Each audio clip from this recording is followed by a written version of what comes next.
Los principios subyacentes a la elección individual, el núcleo de la economía. Toda cuestión económica implica, en el nivel más básico, decisiones de elección individual, decisiones tomadas por un individuo sobre qué hacer y qué no hacer. De hecho, se podría decir que no hay ningún problema económico que no se refiera a una elección. Entremos en un gran almacén como Walmart o Target. Tenemos miles de productos diferentes a nuestra disposición y es extremadamente improbable que alguien pueda permitirse comprar todo lo que desee tener. Y en cualquier caso, solo tenemos un espacio limitado en nuestro dormitorio o en nuestra casa. Así que compraríamos otra librería o un mini frigorífico. Teniendo en cuenta las limitaciones de nuestro presupuesto y de nuestro espacio, tendremos que elegir qué compramos y qué dejamos en la tienda. Ya el hecho de que esos productos estén en la tienda implica haber hecho elecciones previas. El gerente de la tienda eligió venderlos y, antes, los fabricantes eligieron producirlos. Todas las actividades económicas implican elecciones individuales. Hay 4 principios económicos que se muestran en la tabla 1.1, en los que se basa la economía de la elección individual. A continuación los examinamos uno por uno con más detalle.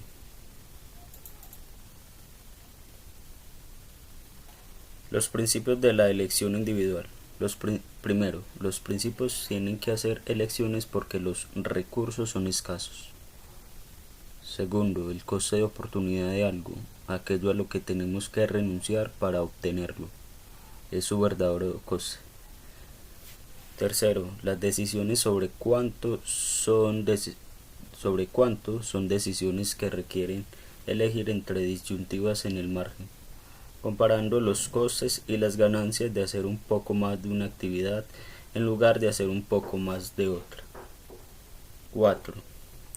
La gente generalmente responde a los incentivos, aprovechando las oportunidades para mejorar. Principio número 1. Hay que hacer elecciones porque los recursos son escasos. No se puede obtener siempre todo lo que se quiere. A todo el mundo le gustaría tener una casa maravillosa en un sitio estupendo y contar con una ayuda para la limpieza de la casa, tener 1 o 2 coches nuevos y unas fantásticas vacaciones en un hotel de lujo. Pero incluso en un país rico como Estados Unidos, no hay muchas familias que puedan permitirse todo esto. Por eso tienen que hacer elecciones: ir este año a Disney World o comprar un coche mejor, conformarse con un pequeño jardín o aceptar conducir un largo trayecto para ir al trabajo viviendo en un lugar donde el suelo es más barato. Tener ingresos limitados no es lo único que impide que la gente tenga todo lo que quiere. El tiempo también está limitado. Los días tienen solo 24 horas. Y, como el tiempo es limitado, el hecho de elegir dedicar cierto tiempo a hacer una cosa implica elegir también no dedicarlo a hacer otra. Emplear la noche en estudiar para un examen implica no poder dedicarla a ver una película. En efecto, mucha gente está tan limitada por el número de horas del día que está dispuesta a intercambiar dinero por tiempo. Por ejemplo, normalmente las pequeñas tiendas del barrio tienen precios más altos que los supermercados, pero prestan un servicio importante a aquellos consumidores que, por disponer de poco tiempo, prefieren pagar más antes que hacer un viaje más largo hasta el supermercado. Esto nos lleva a nuestro primer principio de la elección individual. Los individuos tienen que hacer elecciones porque los recursos son escasos. Un recurso es cualquier cosa que se puede utilizar para producir otra cosa. Las listas de recursos económicos suelen empezar por la tierra, el trabajo, tiempo de los trabajadores, el capital físico, maquinaria, edificios y otros activos productivos creados por el hombre, y el capital humano, niveles educativos y habilidades de los trabajadores. Un recurso es escaso cuando no hay suficiente cantidad del mismo para utilizarlo de todas las maneras en que la sociedad desea hacerlo. Hay muchos recursos escasos. Están incluidos los recursos naturales, los que surgen del entorno físico, como minerales, madera o petróleo. También es limitada la cantidad de recursos humanos, el trabajo, las habilidades y la inteligencia. Y en una economía mundial en crecimiento, con un rápido aumento de la población, incluso el aire limpio y el agua se han convertido en recursos escasos. Lo mismo que los individuos tienen que hacer elecciones.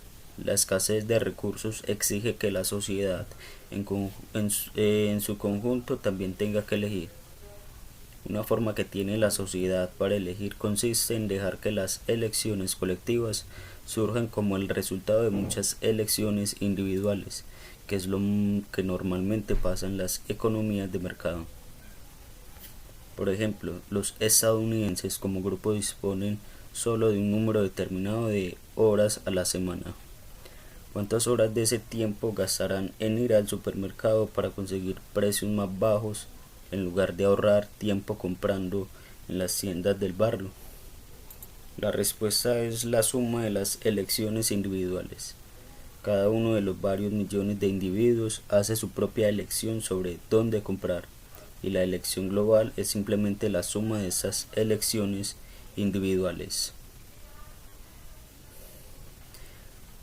Sin embargo, por varios motivos, hay algunas elecciones que en una sociedad puede decidir que es mejor que no dependan de las elecciones individuales.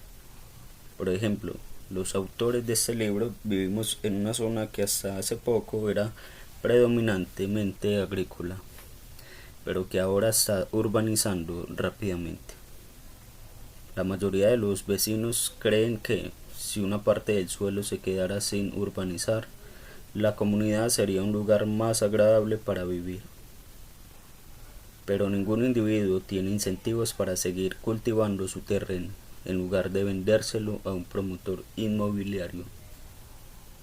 Por eso, en Estados Unidos ha surgido cierta tendencia a que los gobiernos locales compren terrenos sin urbanizar y los mantengan como espacios sin edificar.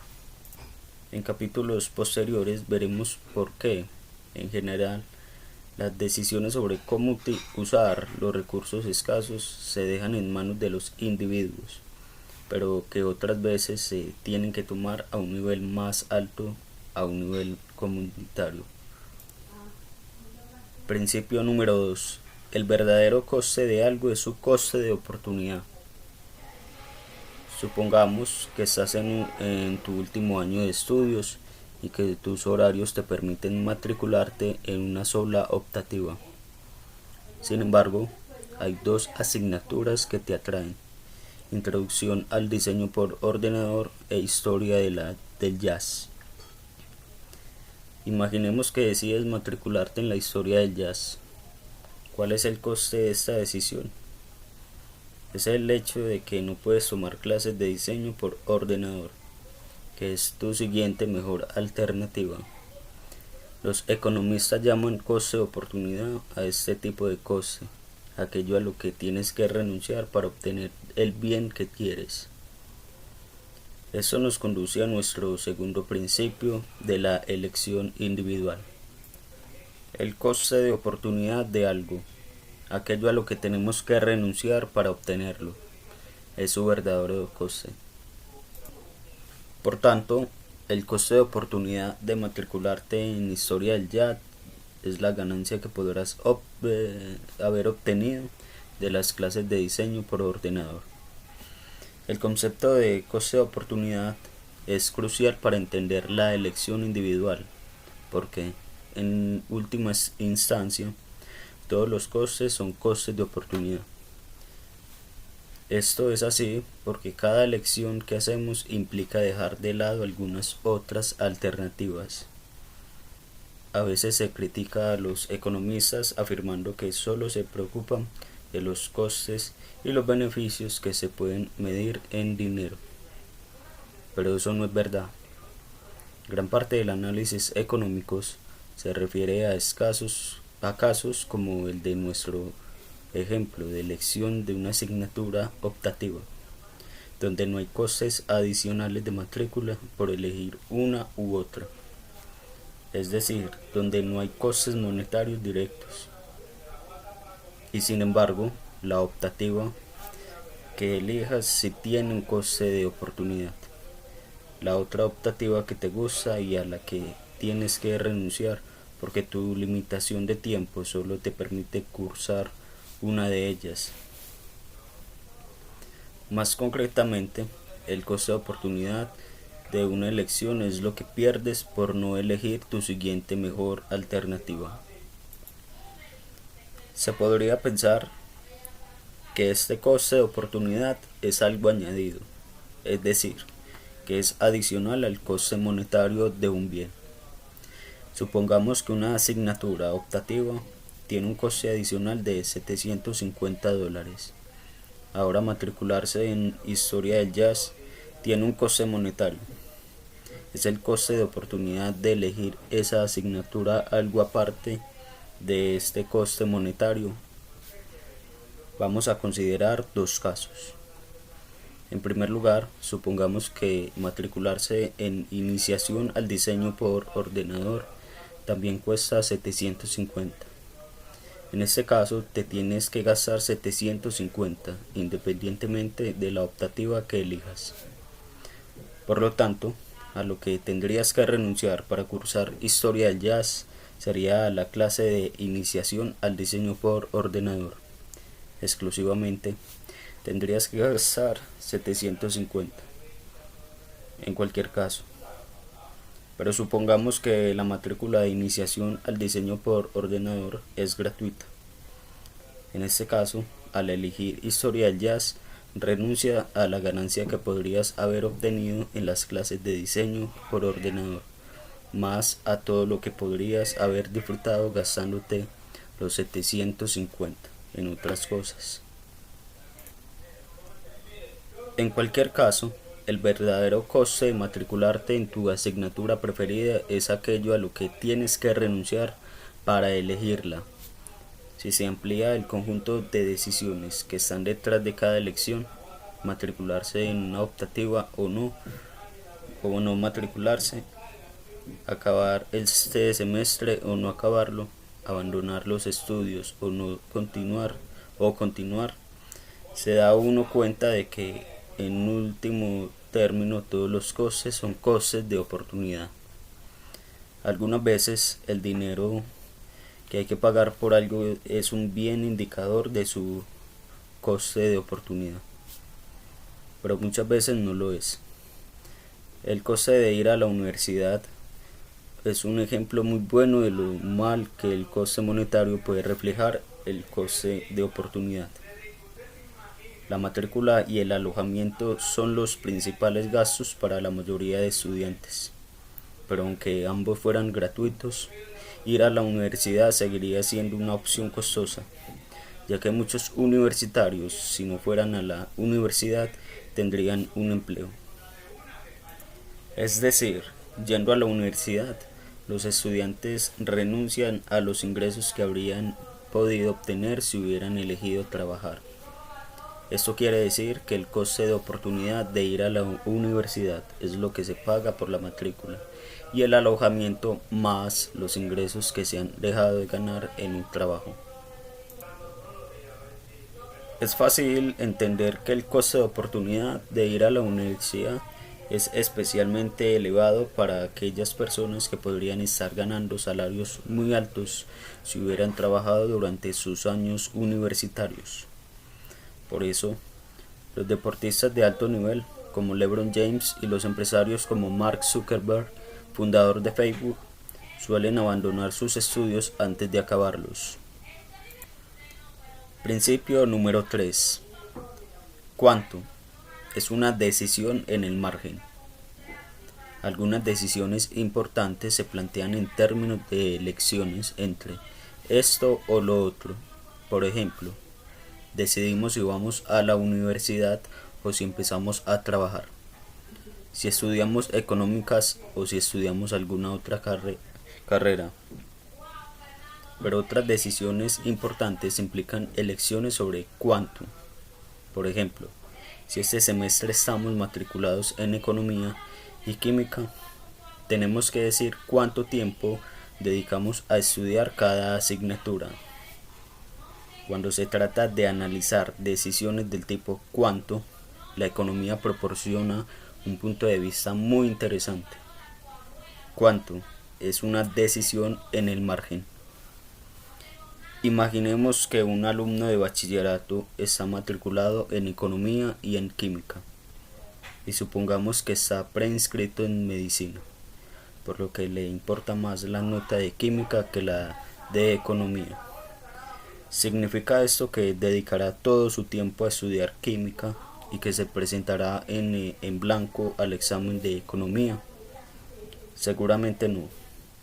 Aunque pienses que la nota más importante es la de química, dedicará algún esfuerzo a estudiar economía.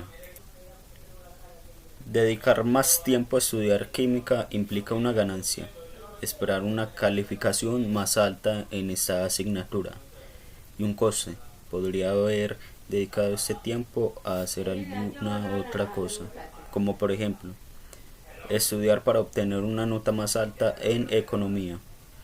Es decir, la decisión implica un intercambio o trade-off, una comparación entre costes y ganancias. ¿Cómo se deciden este tipo de cuestiones de cuánto? La respuesta típica es que estas decisiones se toman poco a poco, decidiendo en cada momento lo que debe hacerse en la hora siguiente. Supongamos que los dos exámenes son el mismo día y que la tarde anterior el estudiante está repasando sus apuntes de ambas asignaturas. A las 6 de la tarde decide que es una buena idea dedicar al menos una hora más a cada asignatura. A las 8 decide que es mejor dedicar otra hora más a cada asignatura. A las 10 empieza a estar cansado y empieza que solo quiere estudiar una hora más antes de acostarse. La dedica a estudiar química o economía. Si quiere estudiar medicina, seguramente la dedicará a estudiar química. Si quiere estudiar administración de empresas, probablemente la dedicará a economía. Fíjate en la manera en que se ha decidido cómo utilizar el tiempo. En cada momento la decisión es sobre si se dedica o no una hora más a una u otra asignatura. Y al decidir si se dedica una hora más a estudiar química, se comparan los costes: una hora perdida para el estudio de economía o una hora perdida para dormir, con las ganancias: un probable aumento en la calificación de química. Siempre que la ganancia de dedicar una hora más a estudiar química sea mayor que el coste, se debe elegir estudiar esa hora adicional. Este tipo de decisiones, hacer o no hacer un poco más o un poco menos de una actividad, qué hacer durante la próxima hora, qué hacer con el siguiente dólar y cosas por el estilo, son decisiones marginales. Esto nos lleva al tercero de nuestros principios de la elección individual. Las decisiones sobre cuánto implican analizar disyuntivas en el margen, comparar los costes y las ganancias de hacer un poquito más o un poquito menos de una actividad determinada.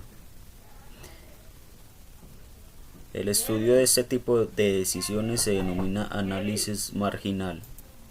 Muchas de las preguntas a las que nos enfrentamos en economía y en la vida real implican un análisis marginal.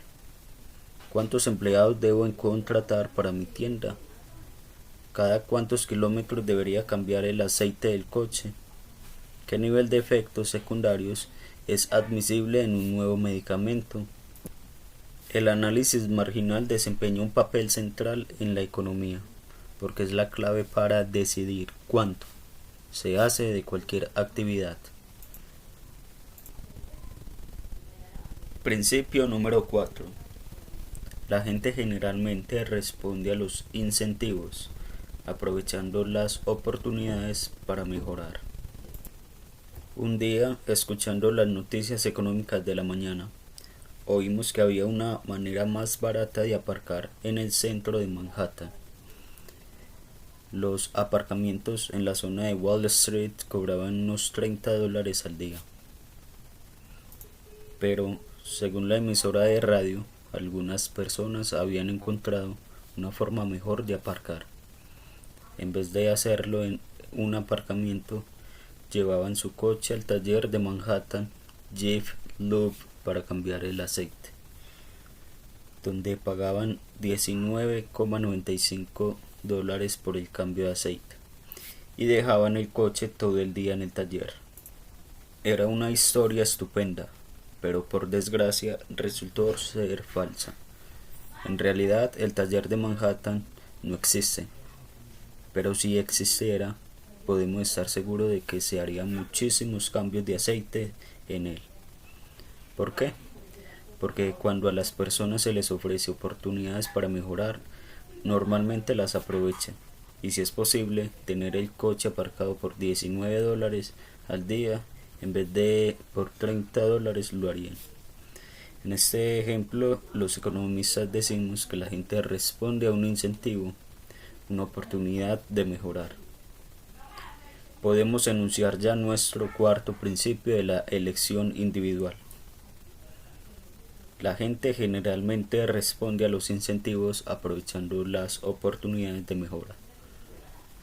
Cuando intentamos predecir cómo se comportarán los individuos ante una determinada situación, es muy buena apuesta pensar que responderán a los incentivos, es decir, que aprovecharán las oportunidades para mejorar.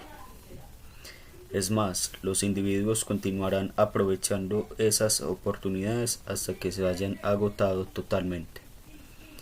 Si de verdad existiera un taller Manhattan y un cambio de aceite fuera realmente una forma barata de aparcar, podemos predecir con toda seguridad que en poco tiempo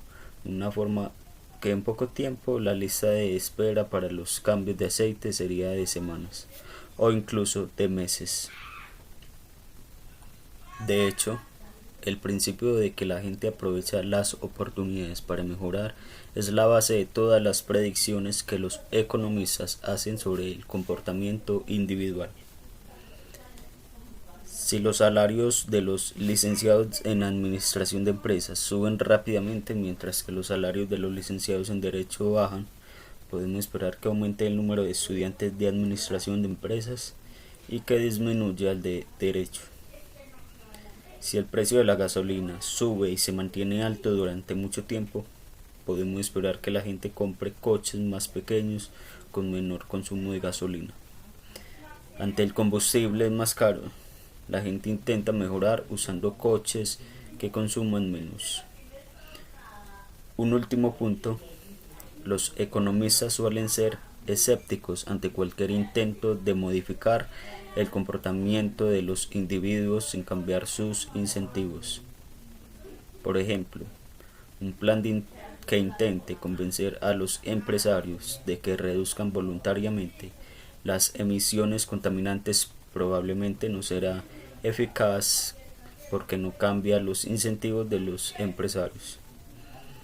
En cambio, un plan que les dé una recompensa económica por reducir la contaminación es mucho más probable que funcione porque cambia sus incentivos. ¿Estamos listos para la economía?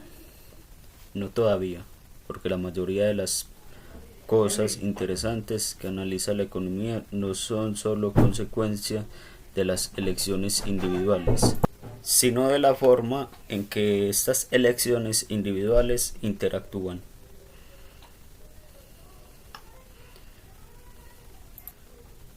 Cobrar por estudiar. La verdadera recompensa de estudiar es, por supuesto, lo que aprendas. Muchos estudiantes, sin embargo, tienen que esforzarse para mantener su motivación en los estudios y les cuesta mucho trabajo hacerlos. Los profesores y los responsables de la política educativa se han propuesto sobre todo el reto de ayudar a los estudiantes procedentes de entornos económicamente desfavorecidos, donde generalmente el absentismo escolar es frecuente, el nivel de abandono escolar es elevado y las calificaciones en test estandarizados son bajas. Un estudio hecho para el periodo 2007-2008, el economista de Harvard Roland Fryer descubrió que los incentivos monetarios, recompensas en dinero, podían mejorar el resultado académico en los colegios de zonas desfavorecidas económicamente. Sin embargo, el funcionamiento de los incentivos monetarios es, al mismo tiempo, sorprendente y predecible. Fryer realizó su investigación en 4 distritos escolares diferentes, empleando en cada uno de ellos un conjunto de incentivos distinto y en una medida de comportamiento diferente. En Nueva York, a los estudiantes se les pagaba según sus resultados en test estandarizados. En Chicago se les pagaba de acuerdo con sus calificaciones. En Washington, la paga se fijaba en función de su asistencia a clases y su buen comportamiento. Además de sus calificaciones, en Dallas a los alumnos de segundo grado se les pagaba cada vez que leían un libro. Fryer evaluaba los resultados comparando el comportamiento de los estudiantes incluidos en el programa con otros estudiantes del mismo colegio que no lo estaban. En Nueva York, el programa no tuvo efectos visibles en las calificaciones de los test. En Chicago, los estudiantes incluidos en el programa sacaron mejores notas y asistieron más a clase. En Washington, el programa mejoró mucho los resultados de los chicos, generalmente más difíciles de motivar. Los que tienen problemas de comportamiento graves, subiendo sus calificaciones en una cuantía equivalente a haber asistido a 5 meses más de clase. Los resultados más sorprendentes ocurrieron en Dallas, donde los estudiantes mejoraron espectacularmente sus resultados en los tests de comprensión de lectura. Los resultados continuaron el año siguiente, aunque ya no se premiaba con recompensas monetarias. Así pues, ¿qué es lo que explica unos resultados tan variados? Fryer descubrió que, para las recompensas en dinero fueran eficaces, los estudiantes tenían que creer que ellos mismos eran capaces de influir significativamente en las medidas de su comportamiento. De manera que en Chicago, Dallas y Washington, donde los estudiantes tenían un control importante sobre resultados tales como calificaciones, asistencia, comportamiento y el número de libros leídos, el programa tuvo resultados significativos. Pero, puesto que los estudiantes de Nueva York no tenían mucha idea de cómo podían influir en su calificación de un test estandarizado, la perspectiva de una recompensa no tuvo casi ninguna influencia en su comportamiento. También importaba el momento de recibir la recompensa. Una recompensa de $1 tiene más efecto en el comportamiento si la conducta se mide en intervalos más cortos de tiempo y el premio se entrega poco tiempo después. El experimento de Fryer permitió observar ciertas peculiaridades importantes sobre cómo motivar el comportamiento por medio de incentivos. Es muy importante la forma en que se diseñan los incentivos, la relación entre el esfuerzo y el resultado, así como la rapidez con que se entrega la recompensa. Tiene mucha importancia. Además, el diseño de los incentivos puede depender muchísimo de las características de las personas que se quiere motivar. Lo que estimula a un estudiante de un entorno económicamente privilegiado puede no estimular a uno procedente de un entorno con dificultades económicas. Los descubrimientos de Freire proporcionaron a los profesores y gestores de la política educativa una nueva e importante herramienta para ayudar a estudiantes desfavorecidos a tener éxito en sus estudios. Niño o niña, depende del coste. Un hecho de China es indiscutible. Es un gran país con muchísima gente. En 2011, la población de China era de 1.344.130.000 habitantes. Exacto, alrededor de 1.300 millones. Para hacer frente a los retos económicos y demográficos que planteaba una población tan enorme, el gobierno chino impuso en 1978 la política de un solo niño. En 1978, China era un país muy pobre y sus líderes temían que el país no pudiera hacerse cargo de educar y cuidar adecuadamente a su creciente población. En la década de los 70, una mujer media china daba a luz, en promedio, a más de 5 hijos a lo largo de su vida. Por eso el gobierno, sobre todo en las áreas urbanas, restringió a uno el número de hijos que podía tener una pareja, imponiendo sanciones a aquellos que no cumplieran ese mandato. Como consecuencia, en 2011, la medida de nacimientos por mujer en China era de solo 1,5. Pero la política de un solo niño tuvo una consecuencia desafortunada no prevista. Dado que China es un país eminentemente rural y los hijos pueden realizar labores manuales agrícolas, las familias tenían una mayor preferencia por los hijos que por las hijas. Además, la tradición establece que las esposas pasan a formar parte de la familia del esposo y que los varones tienen que cuidar a sus padres mayores. Como consecuencia de la política de un solo hijo, China obtuvo demasiadas hijas no deseadas. Algunas fueron dadas en adopción en el extranjero, pero demasiadas simplemente desaparecían durante su primer año de vida, víctimas del abandono y los malos tratos. La India, otro país pobre, fundamentalmente rural y con una elevada presión demográfica, también tenía un importante problema de niñas desaparecidas. En 1990, Amartya Sen, un economista británico nacido en la India que obtuvo el premio Nobel en 1998, estimó que en Asia había casi 100 millones de mujeres desaparecidas. La cantidad exacta está en discusión, pero lo importante es que Sen identificó un problema real y muy extendido. Los demógrafos se han dado cuenta recientemente de un visible cambio de tendencia en China, que se están urbanizando rápidamente. En todas, excepto en una de las provincias con centros urbanos, el desequilibrio de género entre niños y niñas alcanzó su máximo en 1991 y desde entonces ha ido disminuyendo de forma continua hacia alcanzar el ratio natural desde un punto de vista biológico. Muchos creen que la causa del cambio es el fuerte crecimiento económico de China y su creciente urbanización.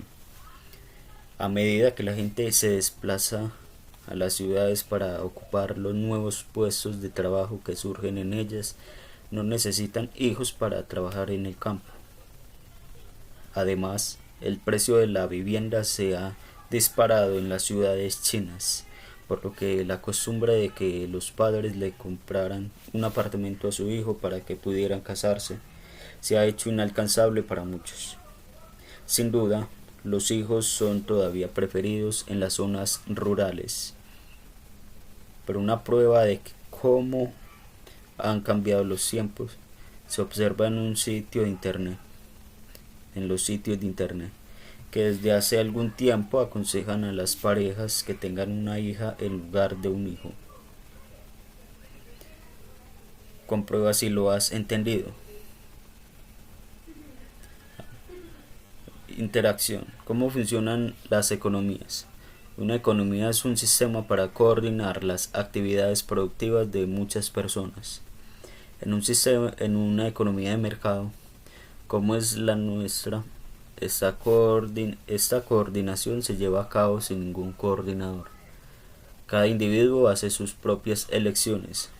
Sin embargo, esas elecciones no son en absoluto independientes unas de otras. Las oportunidades de cada individuo y por tanto sus elecciones dependen en gran medida de las elecciones que hacen otros individuos. Por eso, para entender cómo funciona una economía de mercado, hemos de examinar esta interacción en la que mis decisiones afectan a las tuyas y viceversa.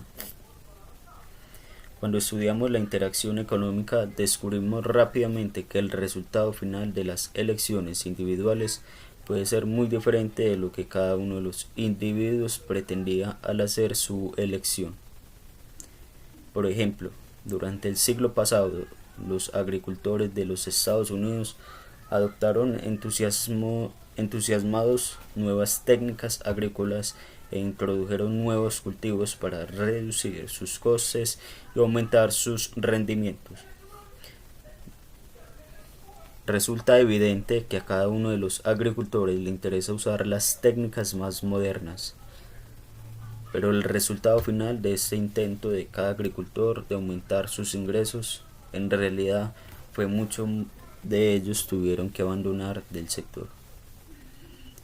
La razón es que los agricultores americanos tuvieron tanto éxito en su afán de aumentar sus rendimientos que los precios de sus productos se hundieron. Con la caída de los precios se redujeron las rentas de muchos granjeros y, como consecuencia, cada vez había menos personas a las que les merecía la pena dedicarse a la agricultura. Es decir, un agricultor que siembra una nueva variedad de maíz mejora, pero si muchos agricultores siembran esa nueva variedad de maíz, es posible que los agricultores en conjunto empeoren.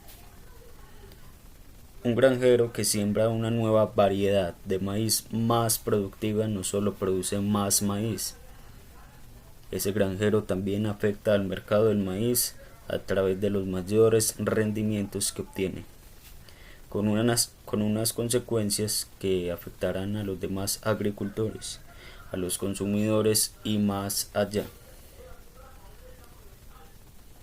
Del mismo modo que hay 4 principios subyacentes a las decisiones individuales, hay 5 principios en los que se basa la interacción económica. Estos principios se resumen en la tabla 1, 2 y a continuación los examinaremos con más detalle, uno a uno.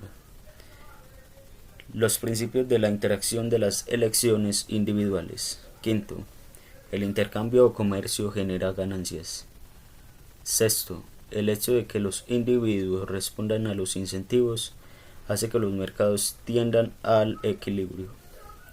Séptimo, para alcanzar los objetivos de la sociedad, los recursos tienen que utilizarse de la manera más eficiente posible.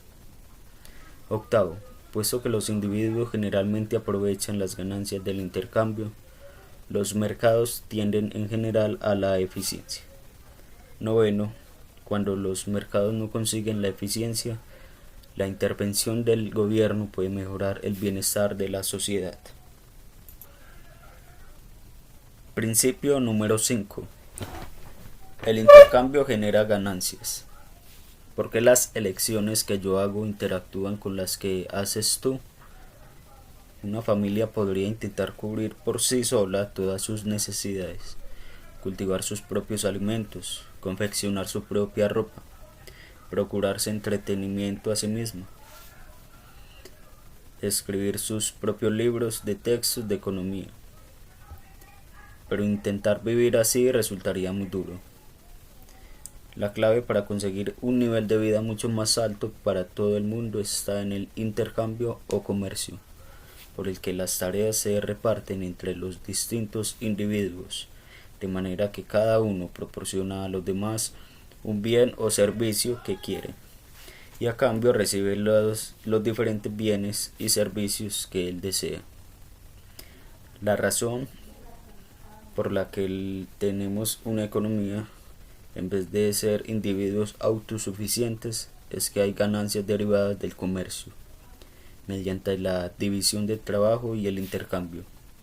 2 personas o 6.000 millones de personas pueden obtener más cantidad de los bienes que desean que si son autosuficientes. Esto nos lleva a nuestro quinto principio. El intercambio o comercio genera ganancias. Las ganancias del comercio surgen de esa división del trabajo que los economistas llaman especialización, una situación en la que cada persona se dedica a una tarea diferente, especializándose en la tarea que hace mejor. Las ventajas de la especialización y las ganancias que, como consecuencia, se derivan del intercambio, fueron el punto de partida del libro que Adam Smith publicó en 1776, La riqueza de las naciones, que muchos consideran que es el origen de la economía como ciencia.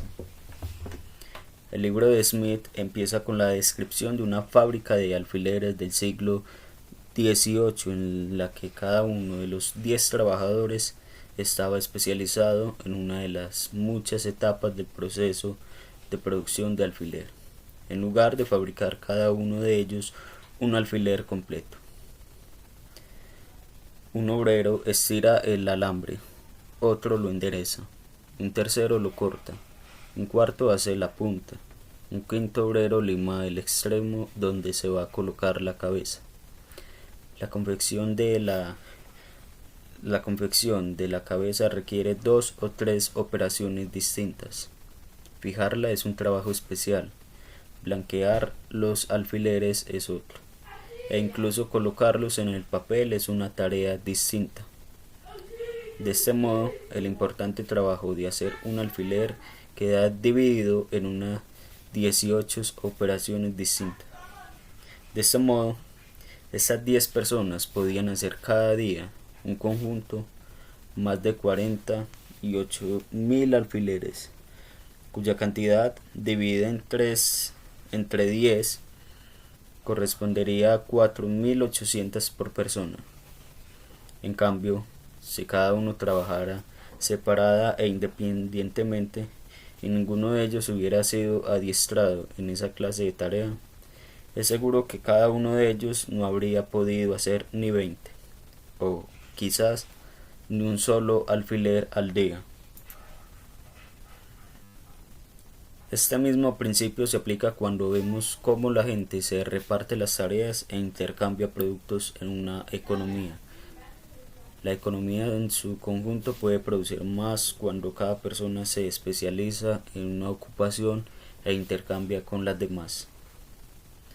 Las ventajas de la especialización son la razón por la que normalmente una persona elige una sola carrera. Convertirse en médico exige muchos años de estudio y de experiencia. Lo mismo ocurre si se quiere ser piloto de aviación comercial. Muchos médicos podían haber tenido la capacidad de ser excelentes pilotos y viceversa, pero es muy improbable pensar que alguien que haya decidido hacer las dos carreras pueda ser tan buen piloto o tan buen médico como alguien que desde el principio haya decidido especializarse en una de esas dos actividades. Por tanto, resulta ventajoso para todos los individuos para que los individuos se especialicen en la profesión que han elegido, lo que permite que un médico o que un piloto se especialice en su propia profesión son los mercados, puesto que existen mercados de vuelos comerciales y de servicios médicos. Un médico puede estar seguro de que cuando necesite volar podrá hacerlo, y un piloto puede estar seguro de que cuando necesite un médico lo tendrá. En la medida en que las personas saben que pueden encontrar en el mercado los bienes y los servicios que deseen, tendrán más motivos para especializarse, rechazando la opción de ser autosuficientes. Pero, ¿qué es lo que le asegura a la gente que encontrará en los mercados los bienes que desee? La respuesta a esta pregunta nos lleva al segundo principio sobre cómo interaccionan las elecciones individuales. Principio número 6. Los mercados tienden al equilibrio. Es una tarde muy ajetreada en el supermercado y hay largas colas en las cajas. Entonces se abre una de las cajas que estaban cerradas. ¿Qué ocurre? Lo primero que pasa, por supuesto, es que hay carreras hacia la caja recién abierta. Después de un par de minutos, sin embargo, la situación se ha normalizado. Los compradores se habrán reordenado a sí mismos, de manera que la cola de la caja recién abierta tiene aproximadamente la misma longitud que las otras. ¿Cómo sabemos que pasará esto? Porque sabemos, a partir de nuestro cuarto principio, que los individuos aprovechan las oportunidades para mejorar. Esto implica que la gente correrá hacia la caja recién abierta para ahorrar tiempo de espera en la cola. Y la situación se estabilizará cuando los compradores se den cuenta de que no pueden mejorar su posición cambiándose de cola, es decir, cuando se hayan agotado sus posibilidades de mejorar. Esta historia sobre las colas del supermercado parece tener poco que ver con la interacción de las decisiones individuales, pero en realidad ilustra un principio muy importante, una situación en la que ningún individuo puede mejorar cambiando su comportamiento. En nuestro ejemplo, cuando todas las colas tienen la misma longitud, es lo que los economistas llaman un equilibrio. Por tanto, un equilibrio es una situación en la que ningún individuo puede estar mejor de lo que está haciendo algo diferente de lo que hace. Recordemos la historia del mítico taller de Manhattan Jiffy Lube, en el que supuestamente resultaba más barato dejar el coche para un cambio de aceite que pagar un aparcamiento. Si esa posibilidad hubiera existido realmente y la gente hubiera seguido pagando $30 por un aparcamiento, la situación no habría sido una situación de equilibrio. Y esto debería habernos dado una pista de que la historia no podía ser cierta. En realidad, los individuos habrían aprovechado la oportunidad de aparcar más barato, igual que aprovechan la oportunidad de ahorrar tiempo cambiándose de cola en el supermercado. Y al hacerlo, habrían eliminado esa oportunidad, o bien porque conseguir hora para un cambio de aceite se habría convertido en algo muy difícil, o porque el precio del cambio de aceite habría aumentado tanto que ya no sería una opción interesante, excepto para los que de verdad necesitasen un cambio de aceite en su coche. Esto nos lleva a nuestro sexto principio. El hecho de que los individuos respondan a los incentivos hace que los mercados tiendan al equilibrio. Como veremos, los mercados alcanzan generalmente el equilibrio mediante cambios de los precios, que aumentan o disminuyen hasta que desaparecen todas las oportunidades que los individuos tienen para mejorar.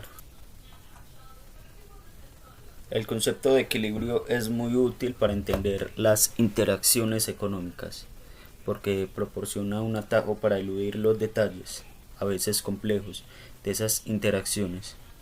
Para entender lo que pasa cuando se abre una nueva caja en el supermercado, no hace falta saber exactamente cómo se reordenan los compradores, ni quién adelanta a quién, ni cuál es la caja que se abre, etc. Lo que hay que saber es que cada vez que se produce un cambio, la situación está cambiando hacia el equilibrio. El hecho de que los mercados tiendan al equilibrio es la razón por la que podemos confiar en que van a funcionar de forma predecible. De hecho, podemos confiar en que en los mercados vamos a encontrar todo lo que necesitamos. Por ejemplo, los habitantes de las grandes ciudades tienen la seguridad de que los estantes del supermercado siempre estarán llenos. ¿Por qué? Porque si algún distribuidor de alimentos no sirviera sus pedidos, surgiría una gran oportunidad de beneficiarse para otros, para otro distribuidor que lo sirviera. Habría carreras de distribuidores, similares a las carreras hacia la caja del supermercado recién abierto. Por eso, el mercado garantiza que los habitantes de las ciudades siempre tendrán víveres disponibles. Y, volviendo a nuestro quinto principio, eso es lo que permite que los habitantes de las ciudades vivan en las ciudades, especializándose en empleos urbanos, en lugar de vivir en granjas y producir sus propios alimentos. Una economía de mercado, como hemos visto, también permite a la gente obtener ganancias del intercambio. Pero, ¿cómo podemos saber si una economía está funcionando bien? El siguiente principio nos proporciona una regla para valorar el funcionamiento de la economía. Principio número 7. Para alcanzar los objetivos de la sociedad, hay que utilizar los recursos eficientemente. Supongamos que estás en clase, en un aula demasiado pequeña para el número de estudiantes. Muchas personas tienen que estar de pie o sentadas en el suelo, a pesar de que muy cerca hay aulas vacías y grandes. Se podría decir, sin miedo a equivocarse, que esa no es manera de dirigir una facultad. Los economistas dirían que se está haciendo una utilización ineficiente de los recursos. Pero, si es obvio que en un uso ineficiente de los recursos es indeseable. ¿Qué significa exactamente utilizar los recursos eficientemente? Se podría pensar que el uso eficiente de los recursos tiene algo que ver con el dinero, quizá que se mide en dólares o céntimos. Pero en la economía, como en la vida, el dinero es solo un medio para conseguir otros fines. Lo que en realidad preocupa a los economistas no es el dinero, sino la felicidad y el bienestar de la gente.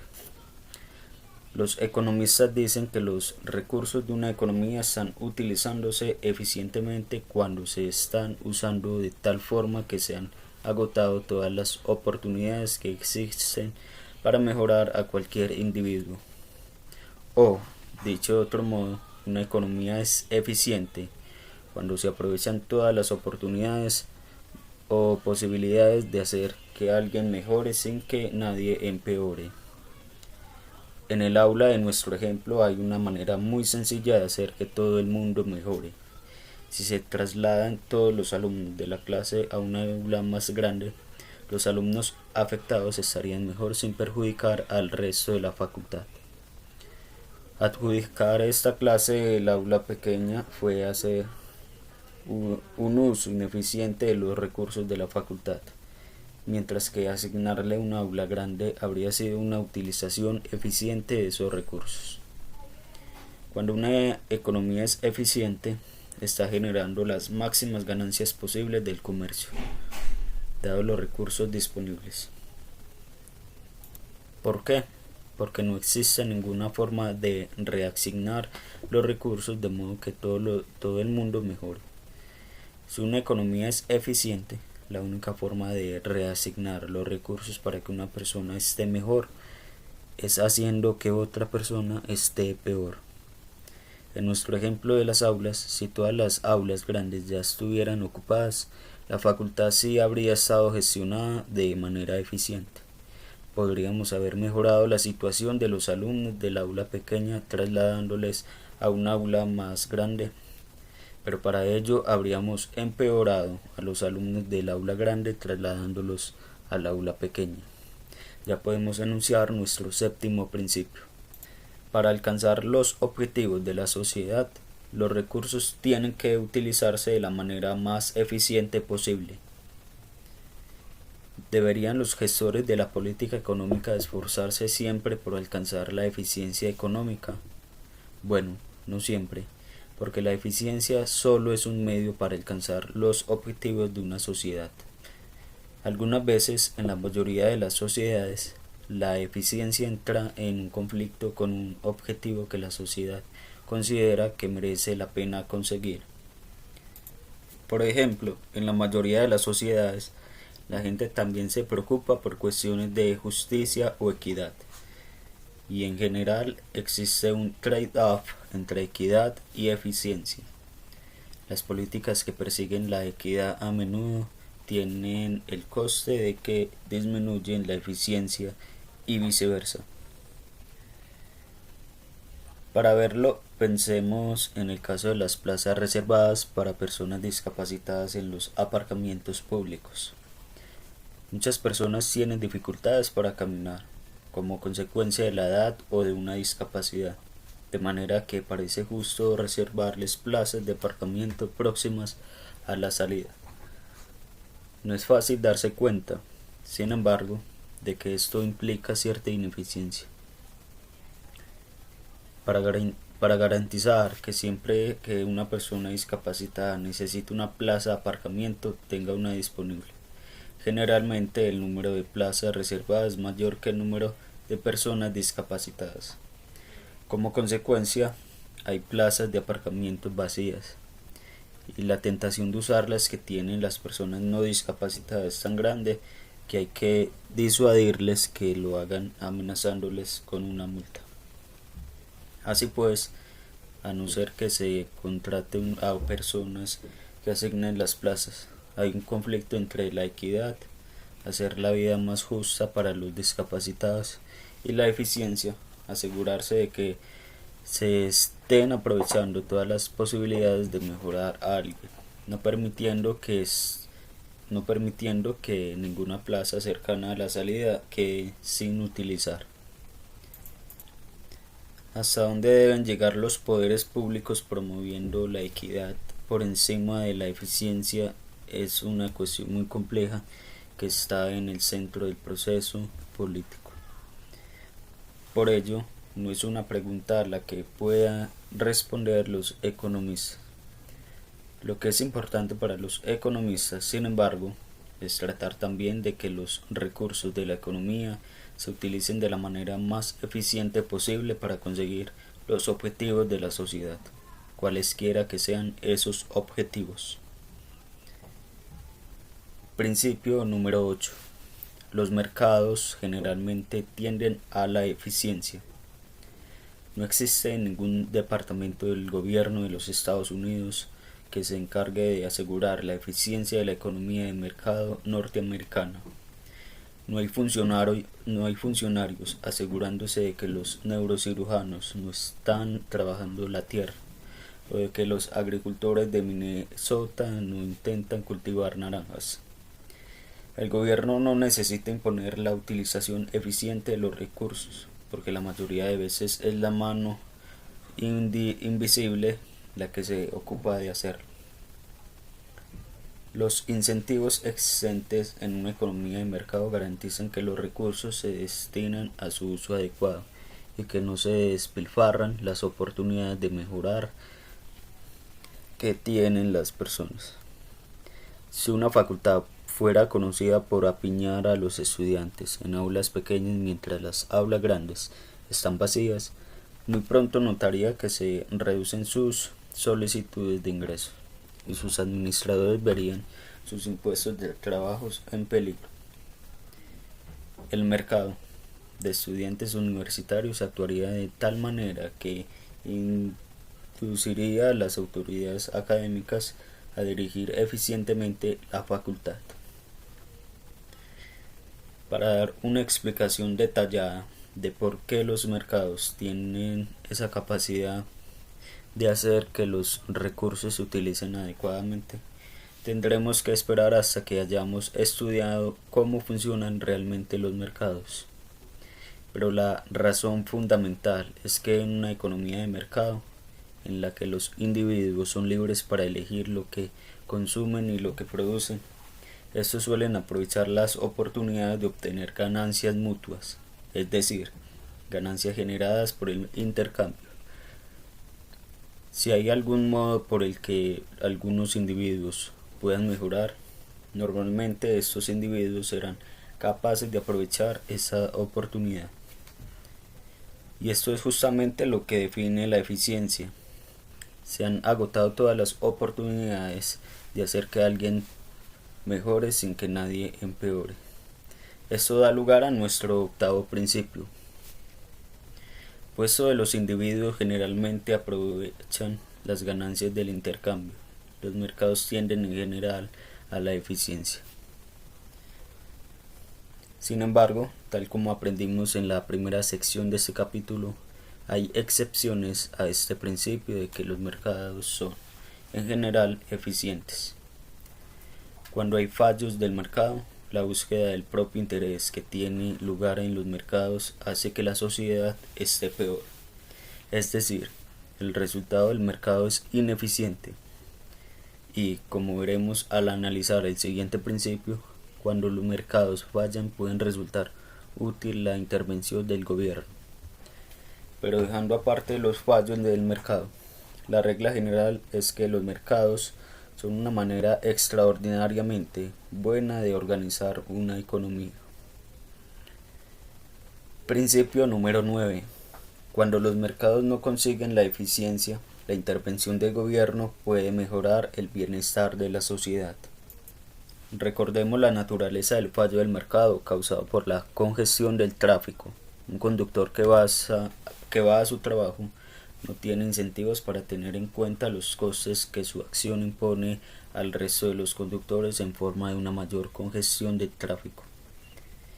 Existen varios remedios posibles para este problema. Por ejemplo, introducir peajes, subvencionar el transporte público o poner impuestos al consumo de gasolina de los conductores individuales. Todas estas medidas actúan a través del cambio de los incentivos de los conductores potenciales, motivándoles para que usen menos el coche y para que utilicen medios de transporte alternativos. Pero también tienen otra característica común. En todas ellas es necesaria una intervención del gobierno sobre los mercados. Eso nos lleva a nuestro noveno principio. Cuando los mercados no consiguen la eficiencia, la intervención del gobierno puede mejorar el bienestar de la sociedad. Es decir, cuando los mercados funcionan mal, la política pública bien diseñada puede, en ocasiones, cambiar la utilización de los recursos por la sociedad, de modo que ésta se acerque más a la eficiencia. Una rama muy importante de la economía se ocupa del estudio de las razones por las que fallan los mercados y de las políticas que deberían aplicarse para mejorar el bienestar social. En capítulos posteriores estudiaremos en profundidad estos problemas y sus soluciones, pero aquí anticipamos un resumen de las tres principales formas en las que fallan. Primero, las acciones individuales tienen efectos secundarios que el mercado no tiene en cuenta adecuadamente. Un ejemplo es cualquier acción que produzca contaminación. Segundo, una de las partes evita que se produzcan intercambios mutuamente beneficiosos al intentar apropiarse para sí mismo de una proporción mayor de los recursos. Un ejemplo es una empresa farmacéutica que fija el precio de un medicamento más alto que el coste de producirlo, haciendo que algunas de las personas que se beneficiarían de ese medicamento no puedan comprarlo. Tercero, algunos bienes, por su propia naturaleza, no pueden ser asignados eficientemente por el mercado. Un ejemplo de uno de estos bienes es el control del tráfico aéreo. Una parte importante de la formación de un economista consiste en aprender a identificar no solo cuándo los mercados funcionan, sino también cuándo no funcionan, y evaluar cuáles son las políticas adecuadas en cada situación. Es importante que una empresa tenga presente estos principios, ya que ayudan a tener claro cómo está mi empresa o la empresa, cómo se puede desempeñar en el mercado, cómo corregir y aprovechar los clientes. También ayuda a la buena administración de una empresa, porque la consolida y la hace más fuerte en el mercado en el que se encuentra.